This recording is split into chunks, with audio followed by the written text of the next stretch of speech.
de son avenir. Dieu est un explorateur. Ça veut dire que Dieu a une ligne pour ta vie, une ligne pour ta destinée, une ligne pour ta famille. Et comme l'histoire du monde, l'économie mondiale, l'histoire des hommes, le rapport de force qui existe entre les hommes est basé sur la notion de l'exploration. Les peuples les plus puissants, si on peut se définir comme ça, parce que normalement, en qualité d'être humain, on est tous appelés à être puissants, mais en fonction de ce qu'on appelle les normes maritimes, les normes d'exploration, il y en a qui ont été sous la ligne d'être des exploités. Quand tu n'es pas un explorateur, tu es un exploité. C'est pourquoi, avant de poser la question sur la ligne directrice de notre existence, c'est d'abord de se poser la question: qui suis-je? Quel est mon rôle? Les prophètes étaient des explorateurs. Et ils le sont toujours dans l'histoire du monde. Parce que la quête de leur foi et de leur existence, c'est de mener des investigations sur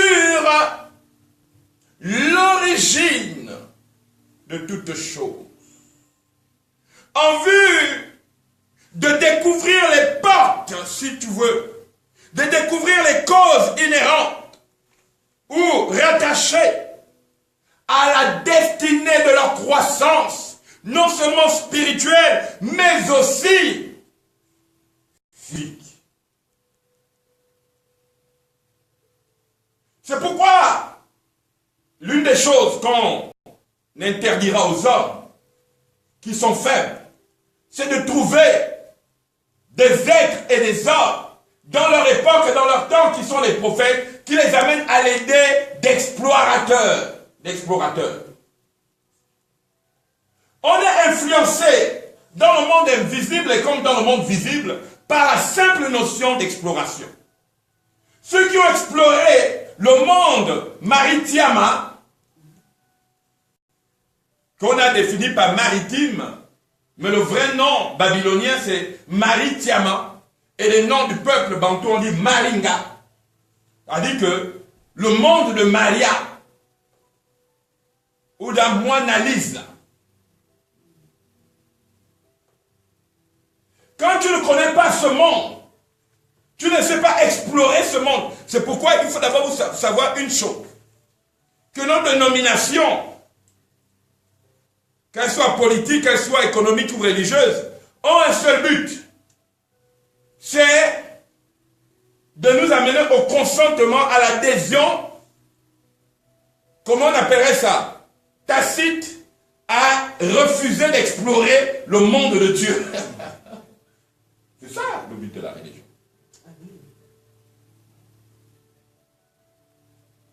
Le prophète n'est pas un religieux, vous le savez. À cause de la religion, un homme appelé Saul de Tarse, enseigné par l'un des plus véreux de maîtres de son époque, Gamaël, qui veut dire celui qui suscite la haine par son enseignement. Comme aujourd'hui, il y a des gourous en Birmanie qui enseignent qu'il faut tuer, que les musulmans sont, il faut les tuer. Comme des gens qui enseignent que les chrétiens, il faut les tuer. C'est-à-dire que, comme des protestants qui ont enseigné que l'esclavage était bon. Il y a des maîtres qui sont censés enseigner la haine de son semblable. D'où tous les enseignements sur le champion, tu es un champion, tu es ceci. Dieu n'a jamais créé des champions. Laissez-moi vous dire. Champion vient du dieu Ion. Le chant de Ion qui donne champion. C'est pourquoi on amène la flamme de Poséidon pour être parcourue sur la terre afin de créer les champions de Ion. Or, Ion, c'est déjà l'esprit de rivalité.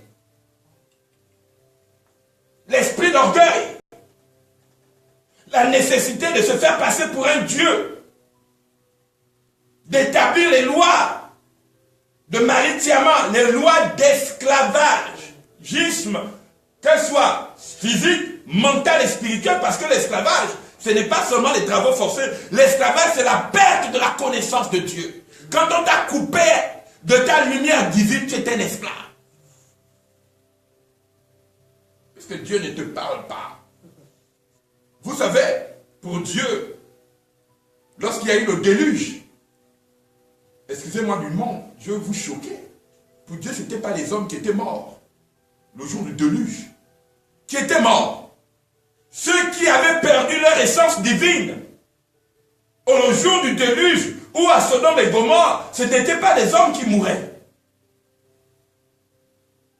Au temps de Noé, ce n'étaient plus des hommes qui mouraient. C'était ceux qui avaient traité l'alliance avec les géants, les champions. La pensée de Poséidon dans la mythologie. La pensée des pharaons, des Hon, dragons, Mammon, Apollyon, Abaddon. Apocalypse chapitre 9 en parle.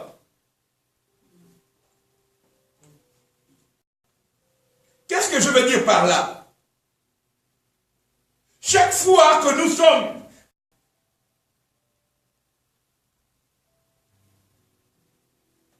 empêchés de connaître le monde, des lois de l'esprit de vie, alors nous sommes systématiquement détenus par les lois de l'esprit de mort.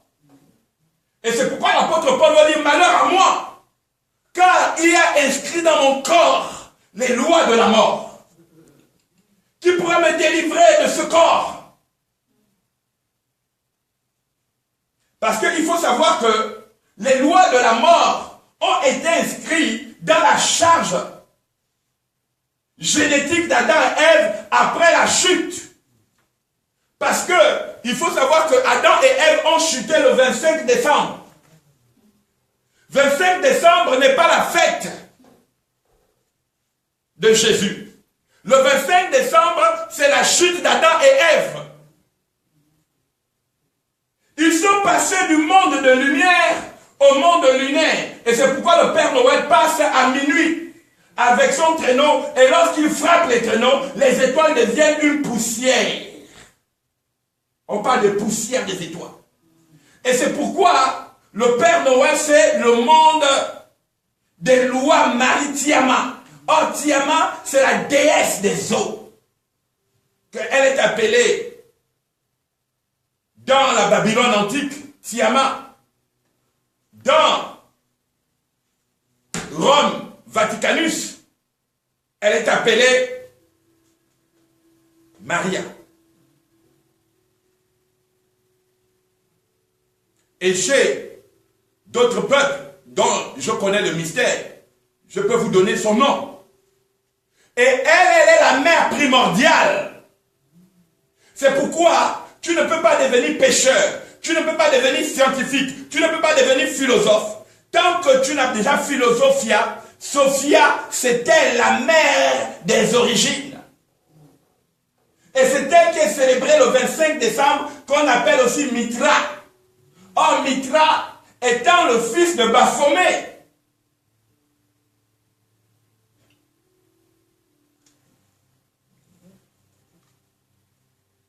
Donc, dans la mythologie des sciences humaines, parce que nous n'avons pas été enseignés sur la chromodynamique et la chromolithographie. La chromodynamique et la chromolithographie. Et toutes les variantes qui constituent la base de l'existence d'un homme à partir non seulement des influences psychiques, hypnotiques. Parce que là où les hommes se rassemblent, ils se rassemblent d'abord pour être hypnotisés. Les doctrines ne sont pas les doctrines divines, ce sont des séances d'hypnotisation. C'est pourquoi les gens sont pointus sur leur doctrine. C'est pourquoi Jésus pouvait dire que vous annulez la parole de Dieu au profit de votre tradition. Tradition veut dire doctrine.